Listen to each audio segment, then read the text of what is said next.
stunning that segregation of the population that is usually the most vulnerable to a disease are actually the most immune. And of course, I'm talking children. Yeah. Children normally are the ones you have to protect the most, along with the elderly. Yet children, no issues. Well, I shouldn't say none, but it's I believe it's 0.01 last I heard. They're virtually immune to dying from COVID. Children. Almost immune to getting it, except for really asymptomatic. Yeah. And an interesting point I heard Ben Shapiro make was, children are being punished the most. They're being the most forced to wear masks because they're always under parental guidance. So they go to school, they wear masks, it's cutting off their oxygen. Behavioral scientists worried about what future problems this can cause, because it can cause emotional stunting and it can cause communication errors. A lot of people don't realize how much facial expression, specifically the bent of your mouth, a small grin, all of us know when we're talking to our mother, for instance, and she gives you that look. It's not quite angry, but you can tell she doesn't like what you're saying. It's not exactly drawling at you, but she gets that little curve on the mouth, and it's like, uh-oh, I'm in trouble. Facial expressions is everything. That's how they're modeling reactions to everything, but also the oxygen flow. Even if it's only a 5% or 10% reduction in the quality of oxygen, to think that there isn't a quality difference when you're breathing your own carbon dioxide repetitiously over the course of the years that they've had to do this, that's going to have some real effects. I'm actually curious. I'm not disagreeing with that, but I myself haven't seen any data to support this, but I haven't particularly looked directly into the subject, so I'm probably just ignorant of it. Well, Are there studies that either of you can quote? I don't know for sure about studies. To me, it's sort of just intuitive common sense thing. There's going to be some difference to breathing, because I have to wear one at work all the time, and we take them off because once in a while you need a little bit of air, right? So I work concrete, so we're doing heavy labor. Try wearing a mask while you're lifting 100 or more pounds. I weigh 120. That mask comes down instantly. And we if you really look into the studies, especially before the whole pandemic hit, cloth masks do absolutely zero. In fact, the more you wear them, the more they're actually detrimental to your health, because they are breeding bacteria. And so many people are not regularly changing their masks. You should have multiple masks for one day. And that should be changed every 20 to 40 minutes. And you read those studies and you see that most people are not using their masks correctly.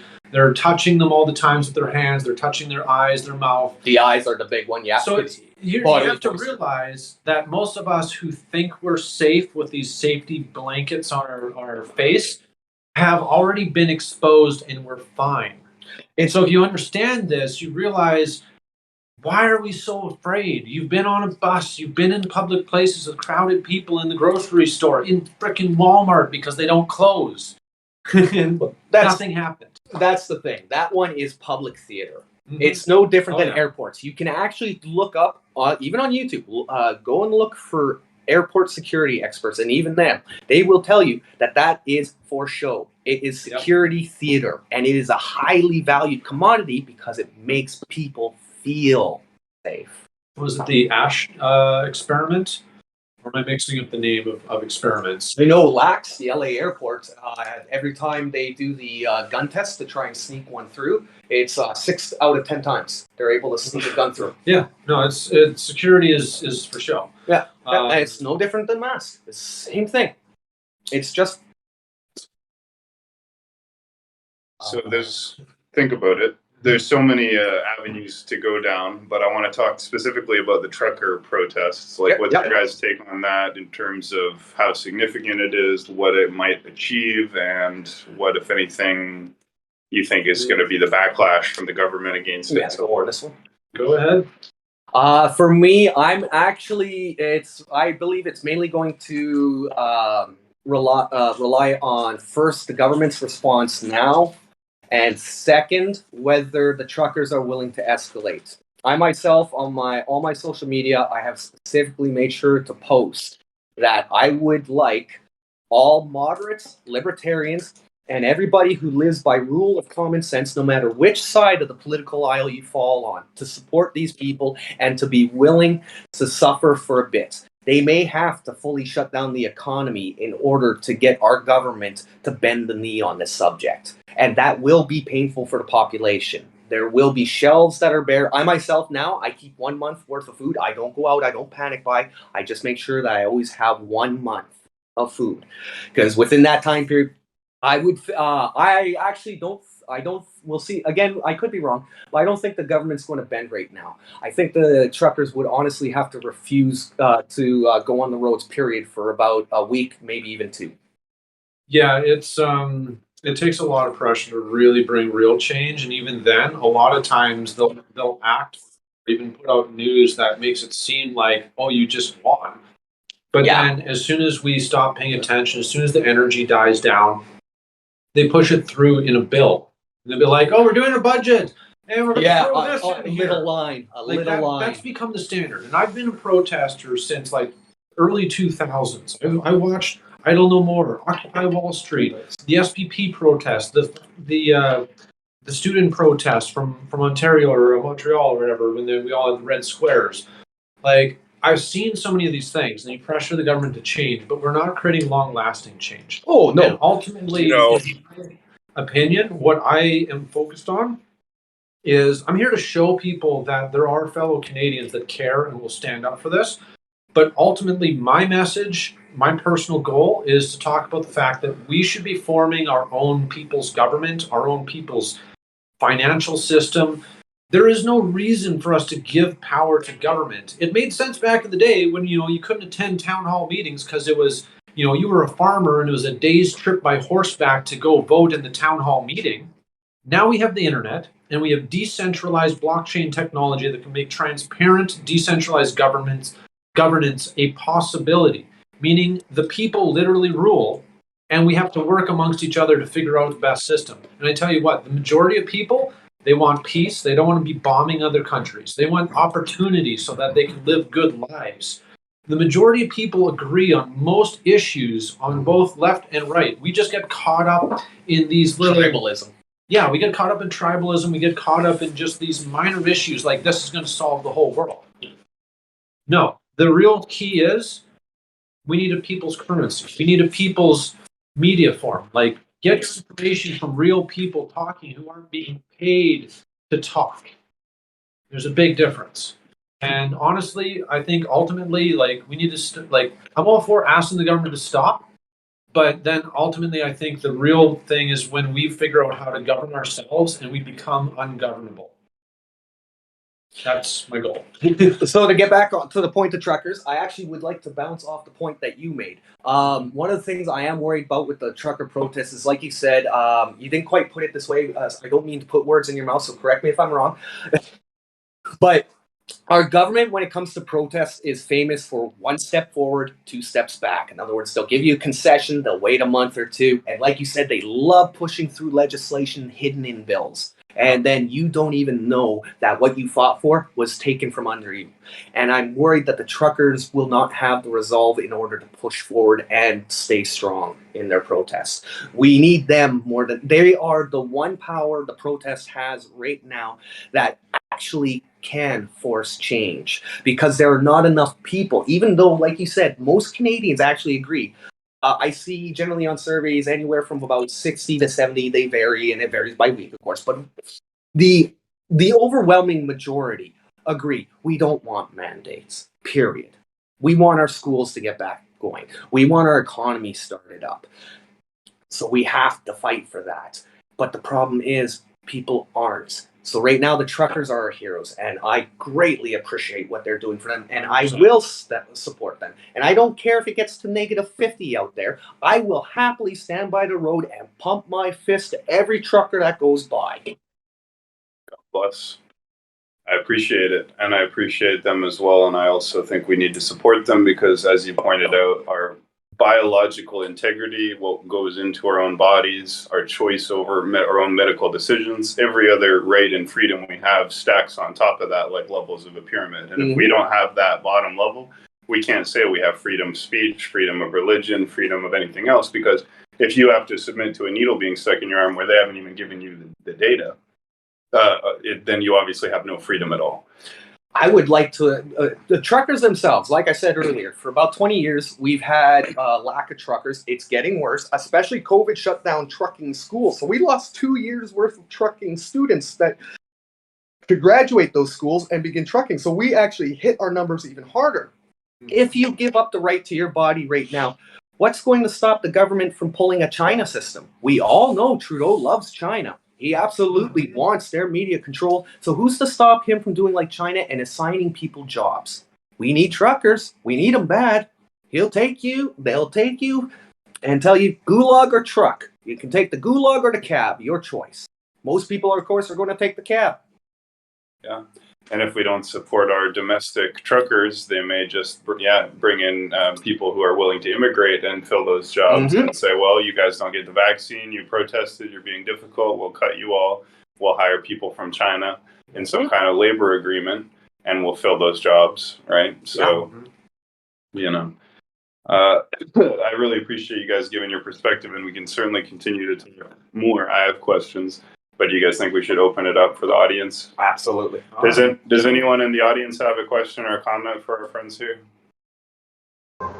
Hey, Shogun, it's Hawthorne. I'm just going to walk down the street with my video on to the parade is just over here. So I'll be quiet, but I'll just show you the video. Hey, just so the audience will know, where is the protest taking part right now? Is it still in front of the legislature, or is it all moved to City Hall? Well, no, I'm in Kelowna, BC. So I'm not even sure where it is. I can just hear it. So I'll just walk down the street and then I'll let you guys know. Yeah, absolutely. There'll be people in Kelowna watching. This is my father. He's in BC. Okay. So there's protests. Yeah, it does matter. I want people in every province protesting. Well, there has been, and even my friends in the States, a lot of people are paying a lot of attention to this trucker protest. I don't know, Wandering Library unfortunately isn't in here because he would love this. But we got good coverage from Tim Pool. We got good coverage from, like I said, Russell Brand. Elon Musk tweeted about the truckers. Yeah, there are at least some big names that are rational thinkers out there, which is what about the Rebel? Are they out there? Who? Dawson. The Rebel. The Rebel Media. It's a YouTuber, Rebel Media. Yeah, that's Ezra. That's Ezra Levant's. Okay, yeah. So that'd be the same as the newspaper. I didn't see as Ezra or any of his crew out there. Did you? I don't. Not here, I don't think. But have you heard if they maybe been in any of the other provinces to attend protests? I'm pretty sure I saw them for when there was like around the Flying J or whatever it was when the trucks were rolling through. I saw them out on one of the bridges over the highway. So I do have a question. It's not entirely about the trucker protests, but it's a loose fit. With the recent protests about Western alienation, Western separatism, where do you see that going, and where do you see the truckers' protest of fitting into that?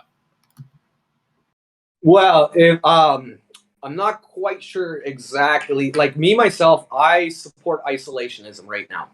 I believe that our culture, our society, religion, our family units have been degraded. Our businesses are getting too much. I believe there are too many problems in our countries ourselves. It's not to say that I believe in closing off trade, but I believe politically we should withdraw from other theaters and start concentrating on cleaning up our own backyard and fixing things. The pandemic itself has shown the great weakness in our medical system, for instance. And this was actually predicted in 2015. There was the cross-sectional survey that Health Canada commissioned. And in that survey, it specifically said we did not even have enough beds, ICU beds, not even hospital beds, ICU, in other words, emergency care beds for people who are about to die.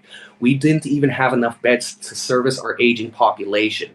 And they did note in the same survey, in the same line, the exact same line as the aging population, that we could not properly field enough medical beds for a pandemic or a natural disaster.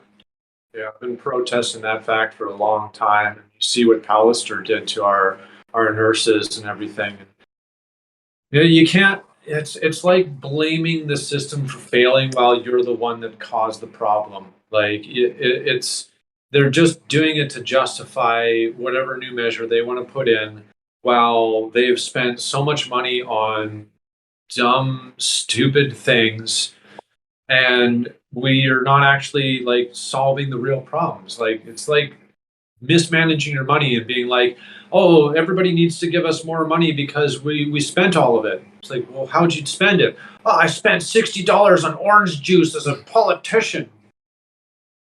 It's just nonsense. Let's build another statue or a museum to ourselves while we actually haven't taken care of the actual people who are supposed to get reconciliation, for us taking over the land and never, giving them anything from their unceded territories that we all occupy. But now, as far as the truckers themselves go, I don't believe it's their goal. Overall, though, I do believe, because a lot of people who support the process, especially if they're the vocal cut type that are willing to take part in the protest, they tend to be progressive moderates. So personally, I do believe that even the truckers do support at-home action rather than overseas. And again, whether they're American truckers or Canadian truckers, I believe all of them would support getting our own affairs in order and fixing our nation. But I honestly don't believe that, as far as Western isolation goes, I don't believe the truckers are speaking out or that their protest has anything to do with that specifically. But I guess in the future, would you support and advocate for Manitoba as well as Alberta, Saskatchewan, and possibly BC of breaking off and forming their own government? Absolutely. It's actually interesting that you bring up that point. Personally, I would like to see a Western North America conference, in essence, because of the fact that a lot of the red states that are currently moving towards the same thing as we are, which is populist movements where we want middle ground, not left or right. We honestly want middle ground, common sense, people talking together. I would actually love if the U.S., though it would be bad because China. If U.S. fractures, China wins. That is true. But global powers will always ebb and flow. And right now, the U.S. is on the ebb. Whether we like it or not, most nations are roughly about 100 years, I believe, political scientists say, for their length of power. But what would happen is it would probably end up like Britain. Britain doesn't have the world power like it used to, but it hasn't changed that much. So for the average person living in the country, it would be okay. So I would support us splitting off, and I would like to see us join up with the territories of the U.S. who want to split off from their Democrat lunatic base. I think the only government that I'd be willing to put up with would be one run by our Indigenous people. I think we should give the land back to them. And the other option would be us unifying and creating a system of self-governance where every community governs itself. We have our own local currencies, and we eliminate the positions of power that lead to corruption. Because, having positions of power made sense when we needed representatives, because attending town hall meetings was impossible. Voting on every issue was impossible. But now we have systems where it's entirely possible for us to all vote on issues that we're compassionate about, or have weighted votes based on, like, if you're an expert in a field, your vote is worth a lot more than the average citizen. But of course, there's, lots and lots of citizens. So if we are all unified on a movement, we can actually make real change. And one of the things that this solves is, to a lot of degrees, people want to get out of the system, but they feel helpless. They don't want to become homeless. They don't want to, lose their comforts in life because, we're still pretty comfortable. If you really look at the world, there's so many places where we're much better off. It's easy to point to them and be like, well, we could be so much worse, so we should be thankful for the government we do have. And it's like, I understand acceptance, but at the same time, we can do better. And it's part of the, learned helplessness that we're constantly being told that we're not powerful enough to make changes. We're not even allowed to make our own choices and do our own research anymore. That's considered a shameful thing to do. And everyone just tells you, well, you can't make sense out of the world. It must be left up to the experts. I'm like, were we born with lab coats and lawyer suits or anything? No, we're all human beings that had to learn things. So you can educate yourself and make proper choices. We need to stop thinking that we can't. Hey, the experts thought Isaac Newton's laws governed everything until Einstein solved the problems that we were having on the micro level in atomic theory. Before then, we couldn't reconcile them. Newtonian physics just completely breaks down the smaller and smaller you go. And those were the experts. For a long time, you could get excommunicated from the church or even executed for questioning it. That's the system the government wants right now. I do have a small disagreement with you though. My biggest worry, it's on how you would base your power structure. I do believe that yes, you do need at least a certain number of people to manage things. Mm-hmm. And the reason I say that is because of information overload, plus just general disinterest. Today we live in a society where there's so much information out there.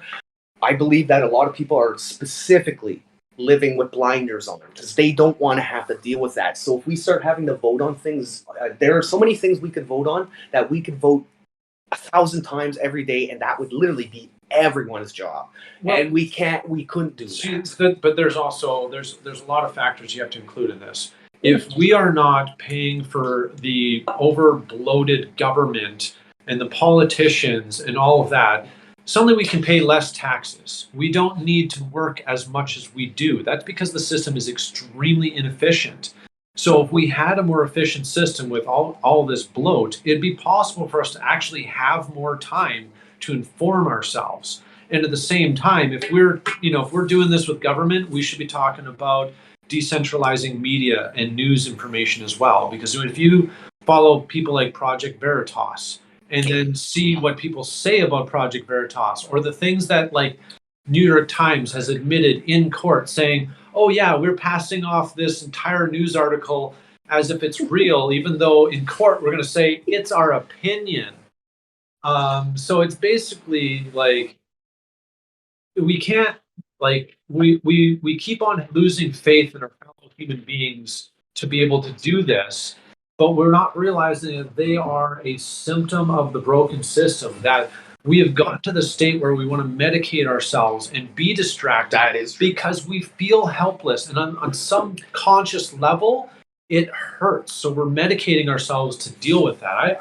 I know this myself personally. I smoke way too much weed. Back to you. We've been talking quite a while. Yeah, is there anyone else who had a question or a comment for these gentlemen?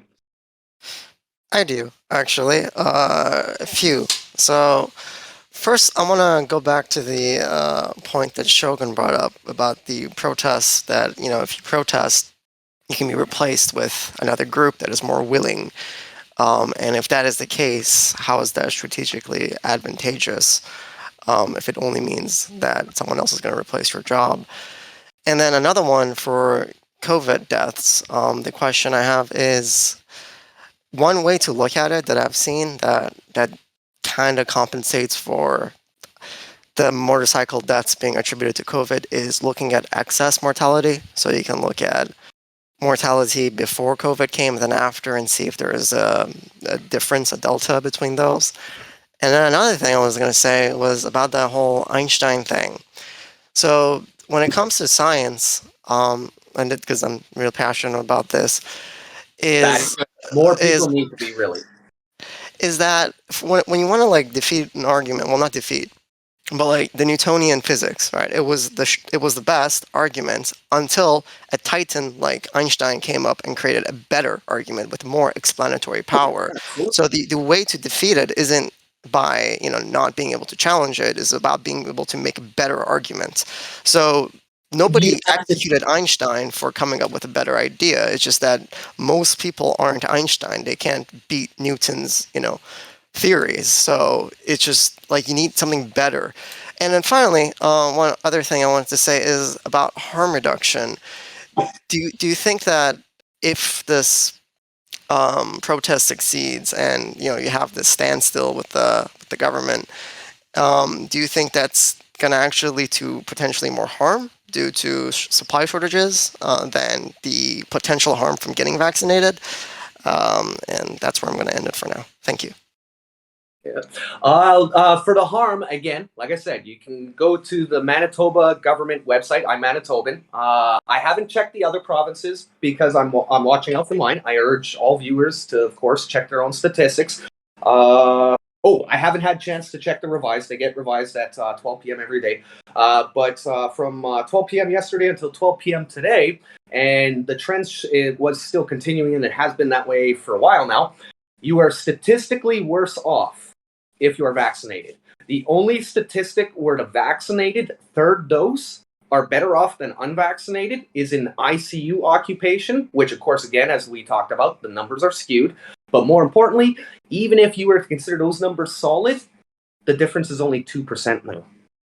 It used to be a difference of 10, I believe it was. It was 4% for ICU hospitalization about 2 weeks ago, I believe it was. It was 4 or 6. So, and that number, of course, is going to go up because it's about availability and vaccination. So, Yeah, I don't know. I've always had mixed feelings when it comes to pressuring the public to try to get politicians to do things. Like when Idle No More was blocking a lot of traffic, it was causing a lot of anger towards them. And part of that is also, we're so caught up in the rat race of life that most people just are stressed to the max. So a 5-minute delay in traffic will drive them crazy. So that's where I've been through so many protests and I've seen so many great movements die out when this happens, and then the same laws go through. So in my mind, it's like we need to create a system to support ourselves, internal barter systems, local currencies that are created by people for the people.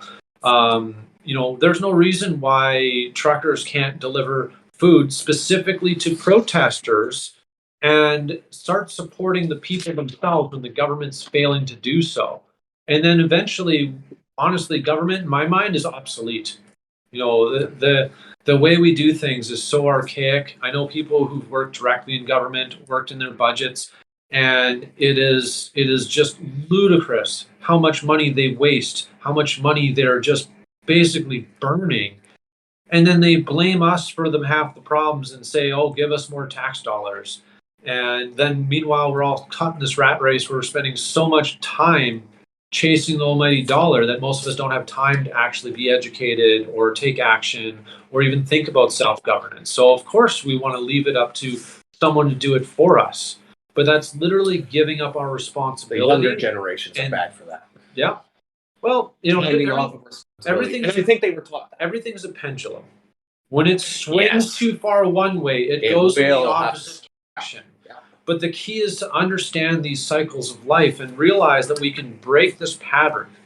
And I think the before now, with the limitation of technology, limitation of our ability to create trustless systems where we can actually make things happen without a central authority doing things for us, that wasn't possible until very recently. So, yeah, I think the best way out of this is for us to support each other and just start ignoring the government, start running our own lives.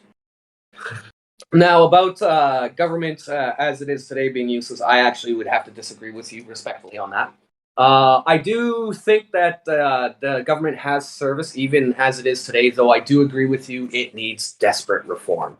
For too long, literally, the bureaucracy has been left unchecked, and it is specifically unions that I blame for that one. When it comes to government service, the bureaucracy has continuously grown and grown and grown. Even you look at Manitoba Health and other provinces' health sectors, the bureaucracy usually is growing at least 2 to 1 compared to doctors and nurses. So literally for every doctor that's out there, you're guaranteed a minimum of 2 bureaucrats. And those bureaucrats are making usually at least as much as a nurse. And again, for every nurse, there's 2 bureaucrats. So if you cut the bureaucracy in half, you can make it up in doctors and nurses, or build some buildings and get goddamn hospital beds. Thank you, guys. Do you have any more questions, Hermes, or does anyone else have any other questions? I do have one question, but I want to explain a little bit on it. So, do you think there let me explain a little bit before you answer, but do you think there could be some advantages to centralization? Like, think about it from the perspective of a nation with a military. Just imagine a military that's divided at the mercy of other nations that are united, you know? Do you think there is potentially, like, when it comes down to the nitty-gritty, centralization actually can be quite efficient? I understand the primary issue with centralization is the problem of corruption, but to me, the way I see it is not so much to destroy the power of centralization, but to realign it so that it serves your purposes. Because fighting the government to me seems kind of counterproductive in many ways, but that's just my take. No, I'm in agreement with you. That's why I disagreed respectfully. Not to discount your ideas. Don't get me wrong. Well, there's nothing wrong. Like the important part here is the way we do any centralization. Just because we create a system of self-governance doesn't mean we can't elect someone to have central authority over something. But the key is the real authority is held by the people. So if he does not do the will of the people, it is very easy to remove them from that position of power. And we don't have that currently in our system. You know, we're stuck with them for 4 years unless there's some kind of coalition that magically is able to garner enough strength to stop the government. And I will note on that point, every party failed. I don't care if you vote NDP, Conservative, every party failed their constituency. As soon as SNC Lavalin happened, and as soon as and again with the WE scandal, there should have been a vote of no confidence. And that leads to one of the problems that I do admit with centralization, which you mentioned, which is corruption. Specifically, politicians giving them more power so that way they can be basically a ruler. The best example, again, is both these scandals. Trudeau used parliamentary privilege, in other words, privacy of parliament, in order to obstruct the judiciary branch, a separate branch which is legally meant to oversee and ensure that all government activity is legal. And they use an executive loophole to circumvent that investigation and protect Trudeau's ass. Yep. And because of that, it was left up to all the other parties, and they all failed. So, guys, this community is international. We have Canadians, but most of the people in the room are not Canadians. So could you give them some description of what SNC Lavalin was? Oh, okay, yeah. Do you remember? I remember the WE scandal the best. Do you remember the details for SNC? I went over them at the time. I couldn't regurgitate them accurately, but basically, it was payout. I know it was a payout to the food, like the grocery store corporations or something. No. That's different. That's a different. I know there was a defense contractor. I think in that'll be the SNC level. Yeah, that one I'm not as clear on. The WE scandal was a youth program. It's meant to encourage our youth of today around the world to be more conscientious of worldly issues and to be more philanthropic and to take charge. And it was meant to teach leadership skills. And they were dealing behind the scenes and getting paid, and there wasn't even. Oh, they were using their volunteers who would like live in group homes in sub like horrible conditions. Basically, it was absolutely crazy what people did, and it was just they kept being like, "Oh, it's for a good cause. It's a good cause." It's like, well, we should still be treated like decent human beings. There were so many problems with that one. What was the conflict of interest again with the WE one, though, specifically? Well, they made some kind of major deal with the leader of that gave them tons of government money and like. Yeah, it was a backdoor agreement. I remember that, and it was to promote them. Yep. And then then there was all that shady stuff that came out, and they're just like, oh, whoops. Even after the contract got stopped, and it got found out that they had prepaid already $60 million before it had even been approved. So I think it was 60 mil, wasn't it? On the server, a lot of people who might not know much about Canada at least have an opinion on Trudeau, and overwhelmingly the opinion has been negative. I'm just curious, what would you guys say about Trudeau? Like, what is your take on him? I'm not saying like I don't necessarily have You wanna a go strong over opinion, but I've been saying since he came into the political scene and he was propped up as being this, like, he's going to be the great prime minister because we know who his father was. And it's like, you need They to might really not. look at that legacy and actually question what Pierre Trudeau actually did. And it suddenly doesn't look so good. And then you also see that he's been catered to, and like, because people know he is a Trudeau, there have been people who have been guiding him along his journey, his career from. He's where been he groomed. is. He's been groomed. Oh, He's a massively. complete airhead idiot, and he's been groomed. I likened it to being My opinion. how he came in almost like the way Obama came in after Bush. Or Harper was Bush, and we were like, oh, we don't like this guy. Oh, look, this young guy. He thinks it looks like he's all about change. Let's vote for him because he's handsome. And they voted him in thinking he's going to be different, and just didn't realize he was a snake in a suit. I would like to add to that. In part, you're right with the diehards for the liberal supporters, but the largest portion of population that votes for Trudeau is actually the youth. And I don't know if other people around the world have heard about this, but it's been floated multiple times within the last couple of years for bringing the voting age down to 16 years. At the reason that Trudeau got so many votes was again because of the youth. They were not around to remember what the Liberals did before. They don't remember Pierre Elliott Trudeau saying "fuck you" to Canada. He was going to do what he wants to do. They don't remember his ties to Cuba. They don't remember all the photos of Trudeau, baby Trudeau. There's even the conspiracy. I don't support it, but there's even a conspiracy that Trudeau might be Fidel's child, actually. And so that's how close of a friendship these guys had. And then you have Trudeau. This is a man who expressed admiration for the Chinese-controlled media. This is a complete government propaganda machine, and he said out loud with no I can't remember the word. Sorry, I do try and articulate. I don't mean to stumble, but with no compunction, I believe it's the word I was looking for. He literally expressed admiration for them and wants a system like that. And mentioned the Great Reset shortly after attending Davos. Yeah. Okay, guys, when I walked into I've got actually got a question about Trudeau. So I was actually a fan of Trudeau at the very beginning, but as soon as he abandoned his promise on electoral reform, I was completely done with him.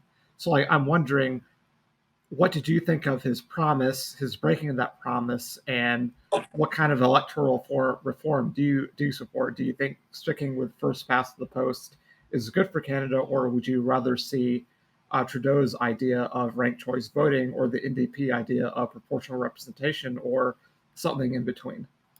I like the ranked choice. I do know how that one works.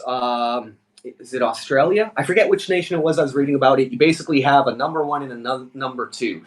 And if your number one candidate is not going to, has no chance of, let's say his percent is only 10% compared to your number two choice, and your number two choice is 40%, then your vote will get applied to your next best.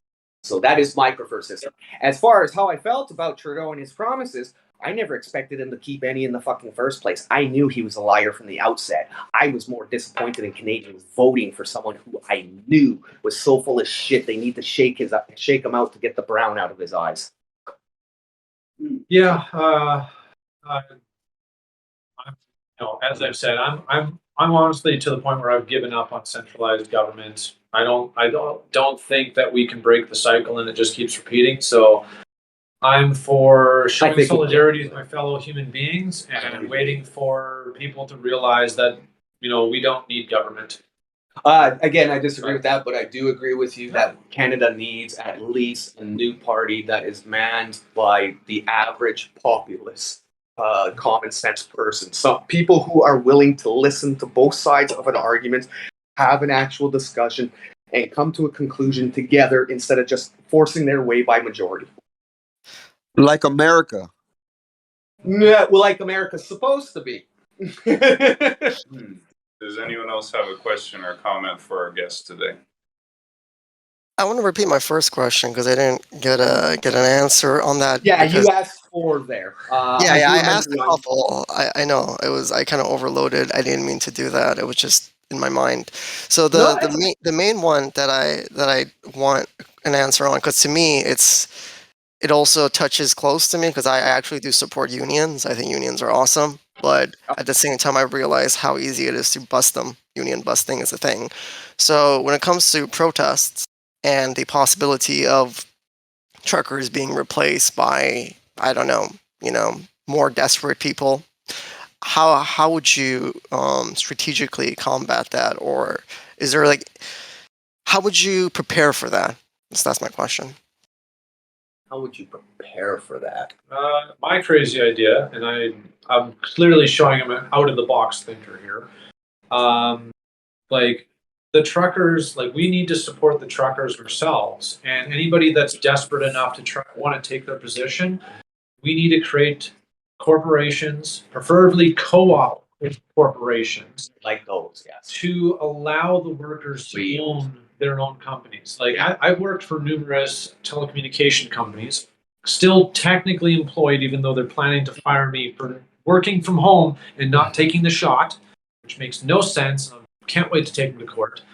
But I've seen so many telecommunications companies just run into the ground, and they just put the burden of all of everything onto the employees while not solving any of the actual infrastructure issues, and then overcharging the customers. Could you imagine if you, the user, were a part owner of your telecommunication services, where now you no longer needed to pay these companies to gorge you just to get you internet service to be able to communicate? That should be something that is owned by the people for the people, so that we're not exploited. But it's not in their interest to let us have any power. They prefer to keep that controlled. There have been a few companies. I believe WestJet is a co-op company, and it's one of the reasons why even with their low airfares, most of their employees are fairly happy. I actually prefer the idea of a co-op company more than unions because obviously, if you have ownership within the company, you have a say, and more important to that too is your employer's concerns of your employees' productivity are put to the side because now that they are owners as well, it is in their personal best interest to do their best job. It changes the behavior. It's a new relationship with the job. Like, do you have any idea of how maybe the truckers could get a call? Because again, I don't know how you could prevent scabbing. Because that's basically, in essence, the question he's asking. How would you prevent scabbing? Well, see, that's the thing. And I can't think of any good way on that. People need food. People need resources. We can form our own co-op system that allows us to feed the people who are protesting, to support ourselves and each other, so that when it comes to people wishing, everybody has to feed themselves, put a roof over the head. If we give them an alternative option where they can continue to support people while supporting themselves, that completely changes that relationship. And I don't think initially it's going to be able to we're going to support the entire country. It has to start with those who are conscious, who are aware of what's going on and want to make the change. We support each other, and then through not only surviving in that system, eventually we can thrive. And I think it'll be pretty clear how badly things are already run when we see how easy it is to run it. Well, not easy, but easier to run it ourselves when our values are more aligned with doing what's right than doing what's profitable. But at the same time, and I have to explain deep into cryptocurrencies because I'm part of a decentralization movement, that it's entirely possible to create multiple forms of currency that says the value of working together actually generates value. Now you get paid in a new form of currency that represents that, and then we can basically monetize the forms of value that money fails to do. But that's like a the only issue. thing. That's the thing. The only issue is that's a long-term solution. One good thing I can put forward that is helpful for us, and I would like even anyone else's ideas for overall solutions. So as I said, I can't think of any. But one protection that layer that we at least have is a number of international truckers will commonly own their own rig. So even if companies can replace their employees, there's going to be a large number of truckers that still cannot be replaced simply because those companies don't currently have vehicles for all those employees because they're relying on truckers who own their own rig. Yep, I'll definitely work together with a bunch of my friends to order some food to be delivered to Winnipeg for fellow protesters, and we can do it collectively. Like there's no reason for that. At the same time, like I saw when, flights, you needed the pass to get on flights. I know numerous people that started small organizations where now you can order a private plane with a bunch of your friends and go fly to Mexico and get out of the country. And honestly, before this trucker movement, I was very much looking into that because I wanted out. I figure this is going to get a lot worse before it gets better. And I figure it's going to be much easier to survive off the land in Mexico than there is going to be here in Canada. But if we've got this much momentum, I'm here to fight. So, and not violent. I'm a peaceful protester. Civil disobedience. Yeah, I believe we can take back the economy and basically starve out the banks and government. Actually, that you actually jogged something in my head to think of. The one way that we could help the truckers is if large companies start deciding to replace their employees, the pedestrian protests, those of us on foot, it would be best for us specifically to go down to each of the trucking yards and picket them. And civil disobedience, even if you get arrested, because for something like that, it's the type of thing where you may have to chain their gates with your own locks and chain. They'll cut them. But you'll have to put more, and the cops will come for you. They will arrest you. You're not doing anything, though, that's going to hurt anyone. Civil disobedience. And if we give them that type of support, then maybe the truckers wouldn't have to worry about being scabbed over. Good answers, guys, and good question as well, Hermes. Does anyone else have a question for our guests or comment? I want comment. I just want to say I support worker co-ops. I love the fact that you support it too. I think it's awesome. Hell yeah. I hope that's the future. And Same here. I think it's the best. I think pretty much every company would benefit with a system like that. Totally agree. As you said, the incentive structures would basically be built in. such that It's literally built into the system. If you own it, obviously you're going to take care of it. Yep, absolutely. I agree there. And just one thing I want to say, just from personal experience from multiple friends that I had from Canada, two of my best friends over like 20 years almost basically are from Canada. And one thing I've noticed is the internet there is just, there's a huge issue with telecommunications, and you were saying something about that. And what is your take on it? Because I've heard horror stories, and I've seen multiple people from Canada just having bad internet connections or paying disgusting amounts for a few gigabytes on their phones and shit. And that personally, I'm not even Canadian, and it drives me insane. I know tower riggers who literally built the cell phone towers, built the internet infrastructure. It is capable of so much more that they are limiting to us. It is all about keeping the standard low and gouging us every inch of the way. That's also because the infrastructure costs. They don't want to invest. Right now, we don't have a lot of fiber optic transfer stations. Like when you log into the internet, there is a system on the end that's receiving your signal to directly put you onto the highway. A lot of Canadian systems are still running on the old DSL lines, not on fiber optics. The infrastructure is still not fully upgraded, but at the same time, like the U.S., for instance, I've seen a friend of mine. She sent me a screenshot of their speed. They were getting something like what was it?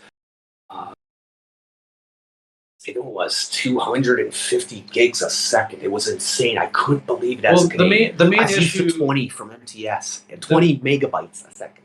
Yeah, no, the main issue is the value of providing people proper service is deemed much lower than just simply exploiting high population area and screwing over everybody else. It's definitely worse for rural. The larger cities actually, even as bad as what I said sounds to anyone who has actual good internet out there around the world, if you go out into the rural areas, that's even worse. You might be operating on 14.4, just like the old dial-up days. I'm talking kilobyte. Well, the best bet in those cases is actually people to work together to build mesh networks and allow themselves to build their own infrastructure and make the government obsolete. Well, I was just going to ask that. In Canada, everyone knows that Saskatchewan is what created the eventual national healthcare system, and I'm wondering, is there going to be a future that rural areas get together and have their own municipal broadband networks that's that's faster and more efficient than corporate sponsored networks? I doubt it. The main reason is rural networks. You're going to have a limit on your literally a limit on your resources available, and especially manpower. Because once the network's done, those workers leave, so you can't, and you're only going to have a couple people to maintenance it. So it's not very viable. Whereas corporations, they have the resources. Sure, like right now, MTS, for instance, they're shitting on everyone for internet. Like I said, 20 megabytes a second. I transferred to Shaw because I get 120 now. And they want to charge me $20 more than Shaw. Like you said, small companies that... It's not that. We can do it better. They are wasting so much resources. But I don't think rural communities still compared to what corporations can do. Yeah, I get 950 megabytes a second in Washington D.C. Yeah, no, that makes a lot more sense, especially in a populated area. There is like limitations, but I've seen enough on the inside, know enough people building the infrastructure that we can do so much better and more cost effectively.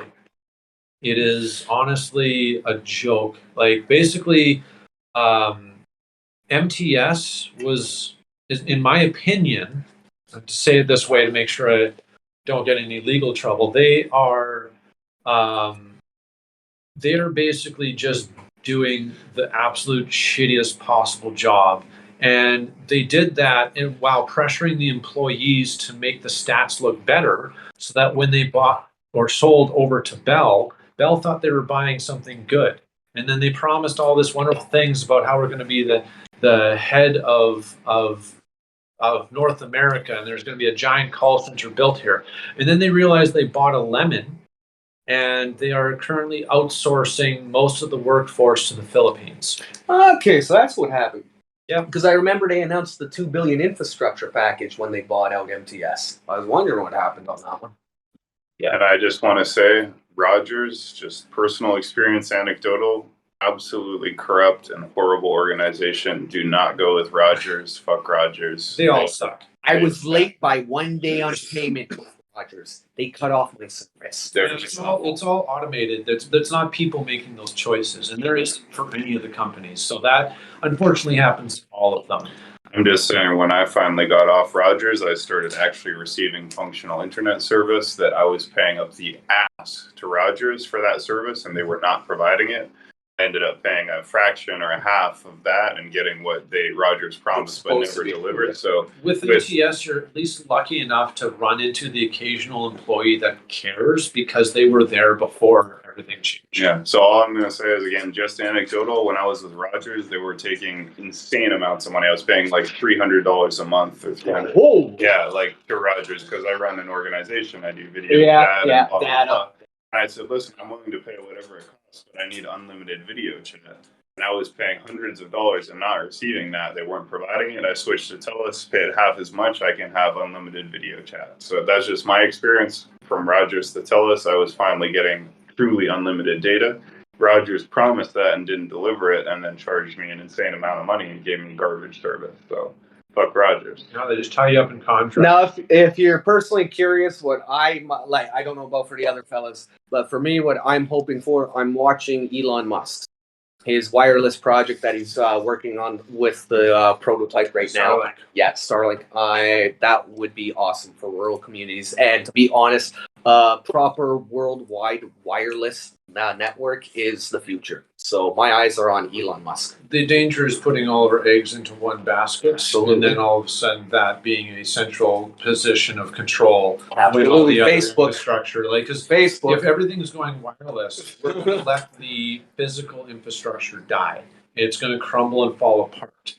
And then we're putting all of our eggs in one basket. So, but at the same time, like, I think they might keep it as a backup. Besides fiber optic lines for large scale data transfer. Well, would there will make be more that sense. commercial speeds, doing rapid like trading and stuff like that. High density data transfer, fiber optics makes more sense than wireless transmission. But the average person, until they get laser technology, laser transmission. I know they're working on that. yeah, but the average person's not going to have access to that. And if we let the infrastructure die, that is very dangerous. Like I said, though, I don't think they will. Not unless we figure out how to do wireless power transmission, which they are working on.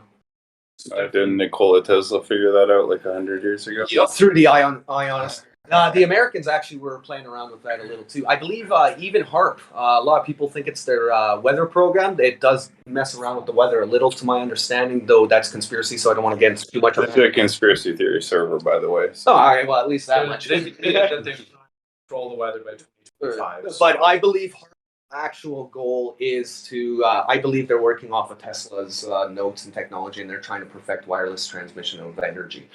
Because for instance, we did, I'm talking the human race, we did detonate a nuclear device once in the atmosphere. We learned that was a very bad idea. That caused a huge EMP surge. So we have an understanding that we have to be careful how much energy we put into our ionosphere. Otherwise, we'll actually damage our You're talking about Operation Dominic Fishbowl, I'm not sure the operation's name. If you know it better than I do. I believe it is Operation Fishbowl. Was high altitude nuclear detonations.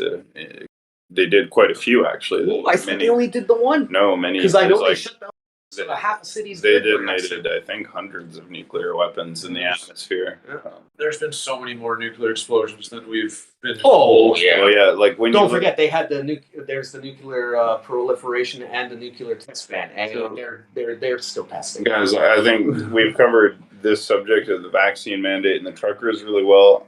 If you guys have to go, that's fine. But otherwise, I would like to pick your brain a little bit about what's going on in Ukraine, because Canadian soldiers are on the ground in Ukraine. I thought Trudeau had refused to send any support to Well, Ukraine. no. So we have special forces that have been deployed in the Ukraine. Okay, special and forces. so there are a limited number of highly trained soldiers in the Ukraine. Yeah, it's our elite units. We're holding back from sending weapons. We're loaning them. Yeah, I see that story something today. like $5 million, and we're not providing them with weapons. We're not providing them with weapons. We are providing them with money, but there are some Canadian Special Forces soldiers on the ground. So I was just wondering, do you guys have any takes on what's going on there and how it may or may not affect Canada? Again, I'm an isolationist. The only problem is our big brother, the U.S., has been playing politics for a while there, and they're playing a very, very dangerous game of chicken with Russia right now, especially since the only one who wins, no matter what happens in a conflict, is China. Can you elaborate on that? Why it is China who benefits? Right now, do you know? You understand what basically was the major fall of the USSR, right? I wouldn't know that I'm an expert on it, but one of the biggest issues for the USSR was they got bogged down in useless wars. America baited them into them, and these were wars that America basically put money to get started, but didn't put troops down. Okay. This time, we're looking at a war where we might be putting troops down. So we're looking at another Afghanistan. We've seen how much money got sunk into that. Except this time, we're going to be playing against a world power. And it also involves energy. And energy is very dangerous. I've already heard that Biden was threatening oil supplies to Russia. But the thing is, that hurts Ukraine. Because then they don't have energy. What does that do in turn? Domino effect. Well, fuck the USA. They cut our energy. Join Russia. At least we can continue living. And then you're going to have Russia possessing the full of the Crimea, and then they have Europe and a stranglehold for energy. Exactly. And especially since Biden shut down the goddamn Keystone Pipeline. Yes, thank you very much. The Keystone Pipeline, because that was a natural gas pipeline, and a lot of that natural gas was actually meant for China to get them off of coal reliance. So I totally agree with your analysis. And the way I look at it is Russia has force projection in Ukraine. Tanks, soldiers, right? When Now, Obama failed to enforce his red line, Russia knew So they will have Ukraine. Russia made a diplomatic demand that Ukraine would be excluded from NATO. America refused to meet that demand. Russia then brings to bear force projection, military. America responds financially through sanctions. They've cut Russia out of something called SWIFT. That costs Russia trillions or billions of dollars. But Russia, as you said, controls the oil and gas pipelines to Europe, which means the European countries are now torn between Russia saying, do not sanction us economically, and America saying, united front, sanction Russia economically along with us. And they're going to say, no, we're not going to, because if we do that, they're going to cut off our oil and gas. It's a losing which battle. means that what ends up happening is Russia gets to take Ukraine. The consequence is only enforced by the United States, but countries like Germany and Europe cannot participate because they need Russian oil and gas. The loser is Africa, who suffers food scarcity and food price increases. Europe will have to bend the knee to Russia to get their oil and gas, and America can only impose a financial price. And a financial price is a price tag. It's saying you can do this as long as you're willing to pay this More much political favors. Right. So Russia can say, okay, it's going to cost us this much, but it's worth it because we get this, this, this. And so I believe that in the end, you'll see Russia aggress, achieve some kind of strategic gain, America impose some kind of economic sanction, but because of Russia's energy control, it will basically bypass that in certain ways and make it ultimately, it'll continue on. And that's basically what will happen. And then China will look at that and say, oh, Russia got away with Ukraine, I'm going to take Taiwan. And then I believe Taiwan it's going to be taken by China. Exactly. No matter what, China's made so many overt moves on it, and I don't know about the audience, of course, but I know the average person doesn't realize that 90% of the major electronic components in our computer devices, including even in the ballistic missiles in the U.S. that carry the nukes, those are all made in Taiwan. No, the chips are made in Taiwan. Correct. But They have the largest amount of processing because producing microchips in that is actually mineral intensive and it's dirty mining, so to speak. So of course in North America there are bans against that type of mining to get those rare minerals, as they call them. They're actually not that rare. It's just, again, it's very harmful to the environment to produce those yourself domestically. Well, and if you're gonna go like, and mind you, like I've been a conspiracy theorist for a long, long time. And I remember back in the day reading that the plan is to basically destroy the economy of North America. They want to own the petrodollar. Get us to accept new regulations, new government, more power. And part of that is also that we have a ton of natural resources which is protected inside of our national parks. And that's specifically like they're going to destroy it so that we beg them to mine those minerals to try to get us back to not being impoverished. And that was something that I read like almost 20 years ago now. And it just, we keep on taking steps towards that. I'm like, this is just a giant game of chess for them where the people are the pawns that suffer in between. Do you recall the name of their plan? I know it's also referred to as the 100-year plan, and I know Xi Jinping outright declared it nationally that they want to be the new superpower. Yeah, it's called the Belton. It's called the Belton Road Initiative. This is Yes, the Velvet Road. Yes, the Velvet Road. Thank you, the Belt. It's called the Belton Road. Belton. Okay, my bad. Yeah, no, and that's the initiative to basically restructure the global maritime and land trade routes, and basically place the Israel at the center of that trade route, and basically exclude.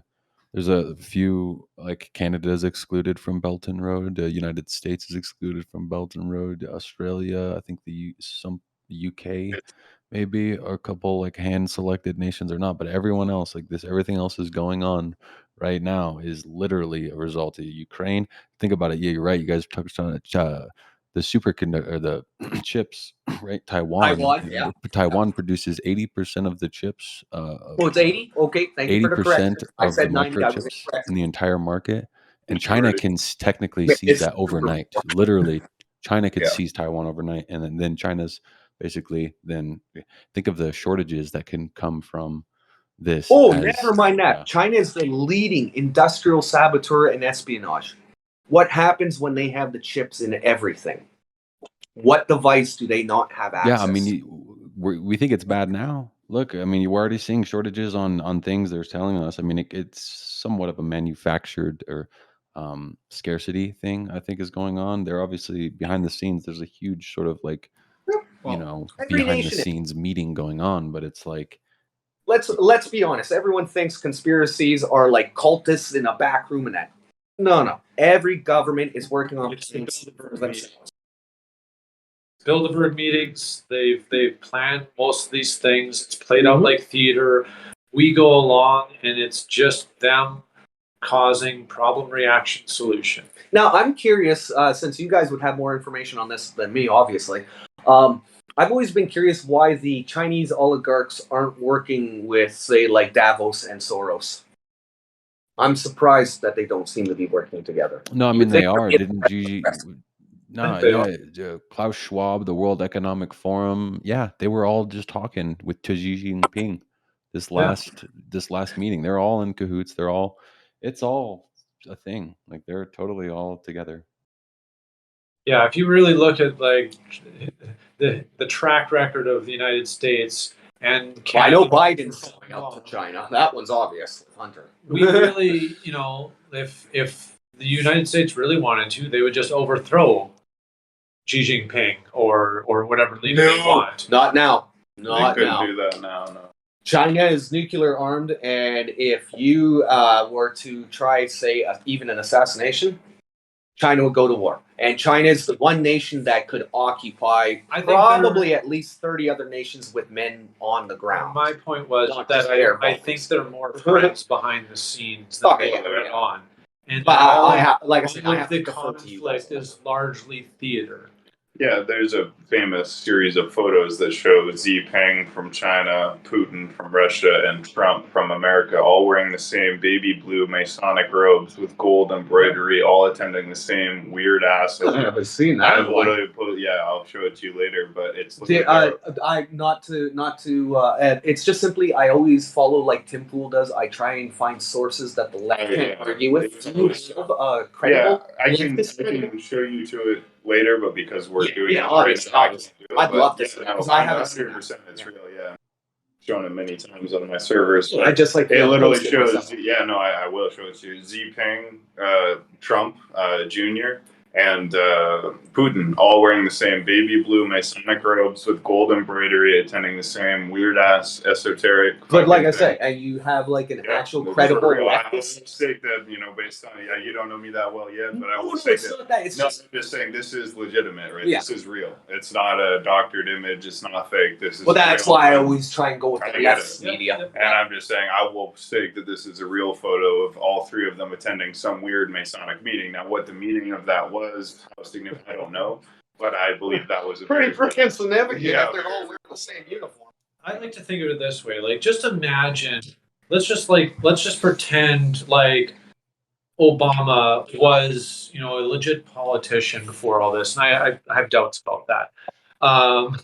But let's just say he's some senator, and someone's like, "Yo, we're gonna make you the next black president.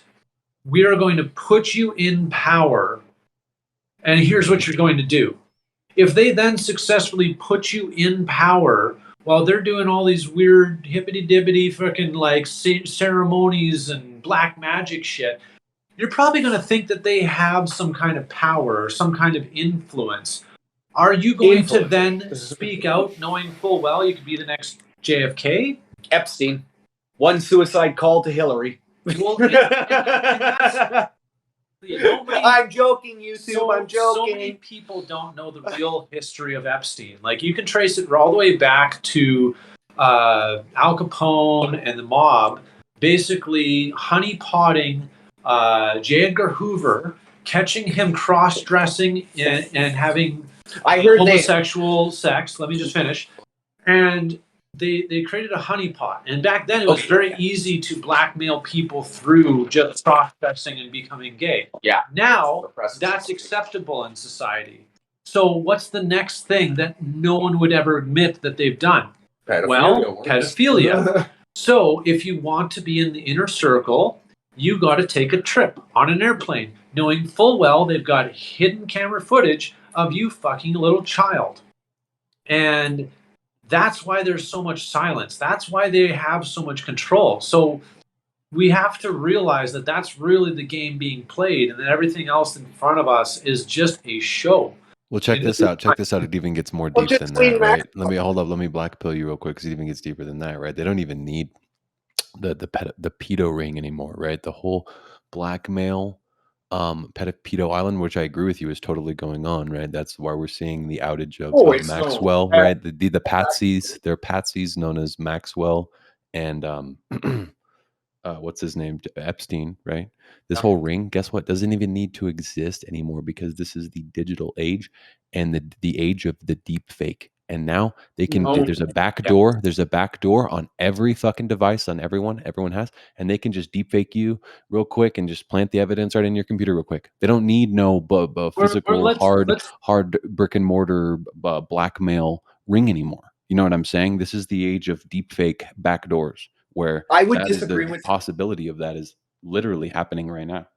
I would disagree. That's why they're getting away with this whole. That's why they're getting out with the whole Maxwell and Epstein thing. They're doing away with it. It's done. It's over. I would disagree with you on that, and it's for a major point.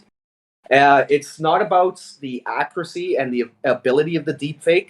The thing is, these are people who also want to be safe in the knowledge that you're willing to go as far as they will. So when you're willing to go that far into depravity, they know you will do anything the same as they will. You are one of them. Well, there is that element to it too, but I think that the whole I'm saying that the blackmailing thing. Yeah, I mean, yeah, you're right. I'd agree. That's a good point, but I'm still saying the whole deepfake thing. That's why they're out with the whole trafficking rings and stuff like that. That's sort of that's like the last age of that sort of stuff, and this is a whole new era of geopolitical warfare, control tactics, right? Blackmailing tactics, and deepfakes are actually, they don't want to admit how fucking strong deepfakes are. They're way beyond anyone's capabilities. Right what they show us they have capable with the technology, we know they're decades ahead of us. So always, it's military tech. And here we are, like, 20 years let's do a photo contest and show my face 10 years later. I'm sure that's not going to a database where they deep fake us and all that. It's half the reason I grow a ridiculous beard, because I've never seen any of those face swap things work with a beard.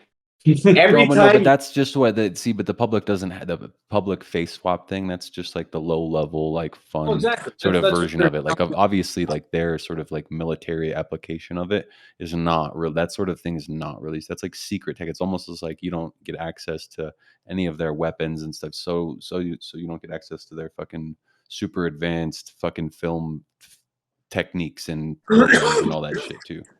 Oh yeah, they're using those things to gather data on us while making it appear like that's the best the technology can do because you have it on the latest iPhone. Ooh. I always find that they gather data on it.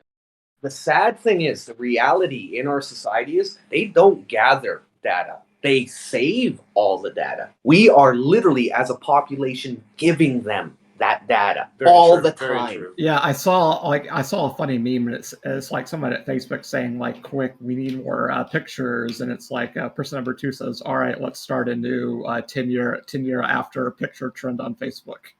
Oh yeah, I've seen those, or like the one picture a day type deal too. I've seen those as well. Yeah, the time lapses and the day by days. I've seen those.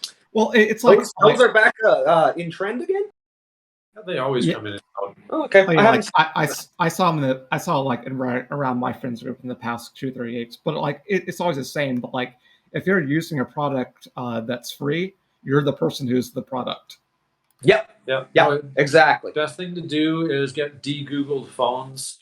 Cover your cameras, and at the same time, just know full well that there's anything online can be faked, and it won't be long before we will not be able to trust anything unless we see it with our own eyes.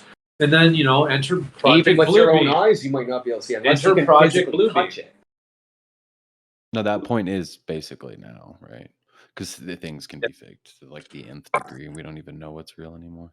Like that point is absolutely right now. If there was any point before this, like That's why my entire focus is on self-development, understanding myself, because the more I understand myself, the more I can understand where people are coming from, why they think the way they think, how we can bridge the gap between someone who knows what we know in this conversation and someone who's been watching CBC every single day and thinks that that's normal and we're a bunch of crazy conspiracy theorists.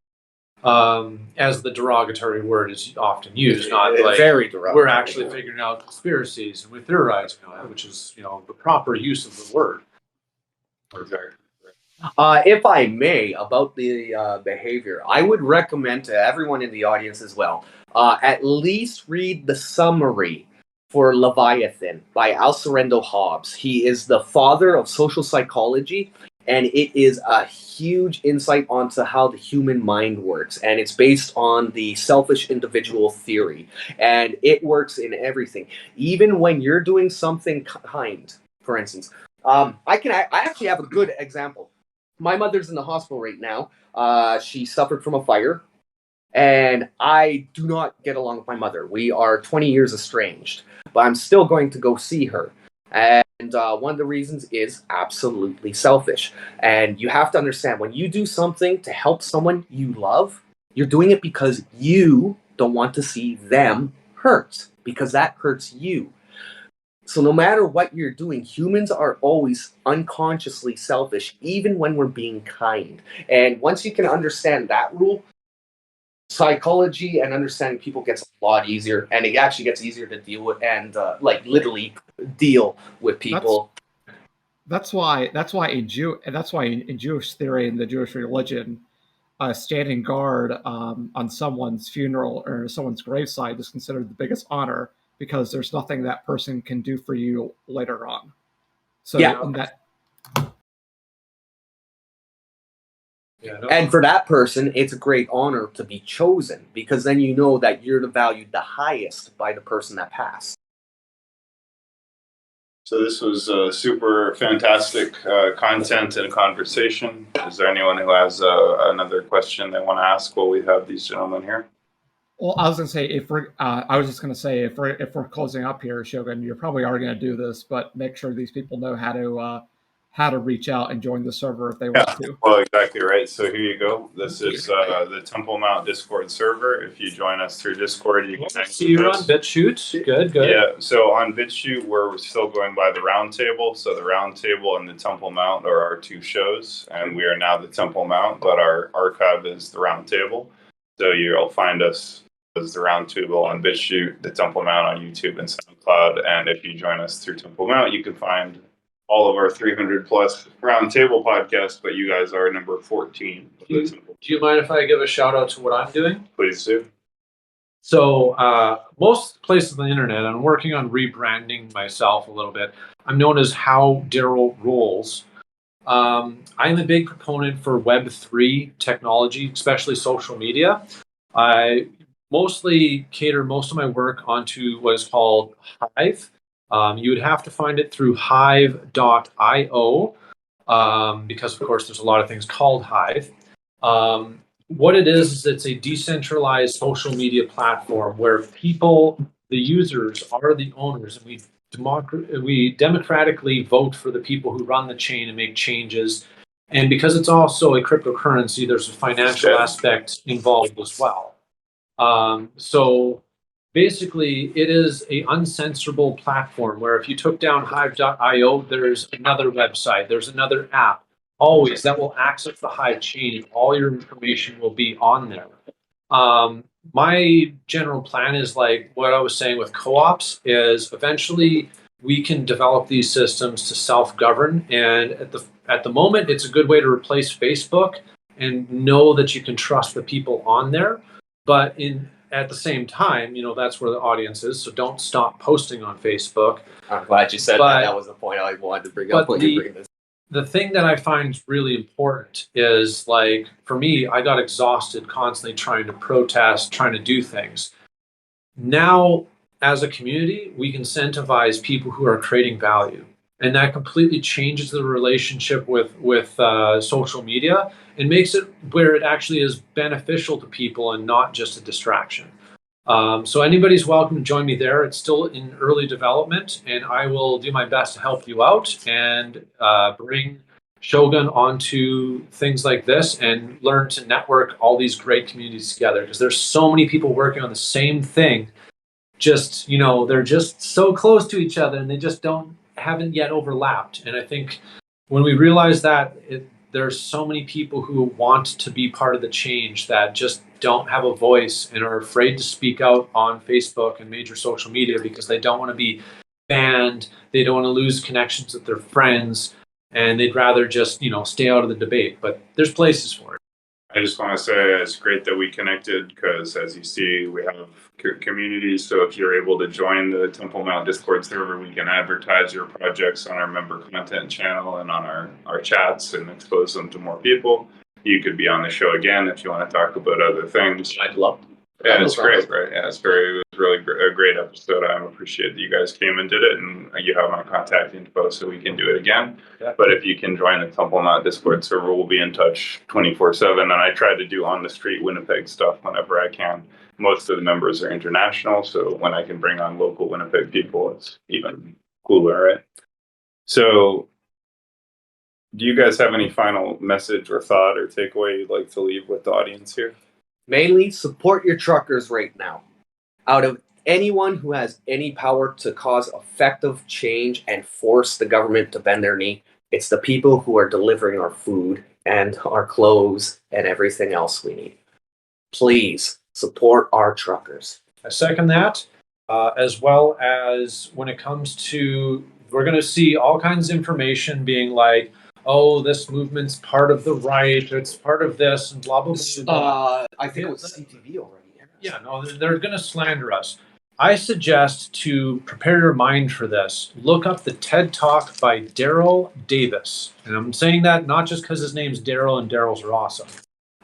But he basically determined, he's like, I don't think that people who are racist understand me or what real racism is. I think it's from ignorance. He went and willfully went and spoke with a headmaster of the KKK. Isn't he?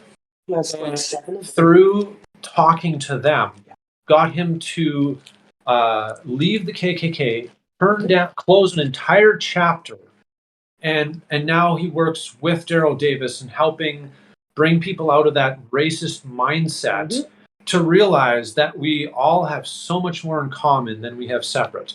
And once you realize that, it doesn't matter if there is some white nationalists in the trucking group, because they're unified together for the real cause, the importance of being human beings and treating each other like decent human beings. So it doesn't matter where you're coming from, what your history is. We're in this together. Beautiful. That's a wonderful, strong point to end on. So thank you so much, my friends. And your name again, sir, so people can remember and I can remember. I'm Daryl, how Daryl rolls. All right. And yourself, sir? Randy. All right. Well, thank you, Daryl and Randy, for joining me. As you guys know, I am Shogun, and these are local Winnipeg people with a very high-level analysis of what's going on. So it's great to get your perspective. Thank you so much, and make sure you join the Temple Mount Discord server. Like, follow, subscribe on YouTube, BitChute, YouTube Video, and SoundCloud. And this episode will be up by tomorrow. And if you guys send me a text, I can send you the upload so you can share it as well. Thanks for having us. Thanks, guys. Hope to have you guys on again. And thank you, guys. Let's jump up to the Templar Tavern for the rest of the night. And actually, there'll be other shit going on later, but check the announcements channel. Take it easy. God bless. Peace.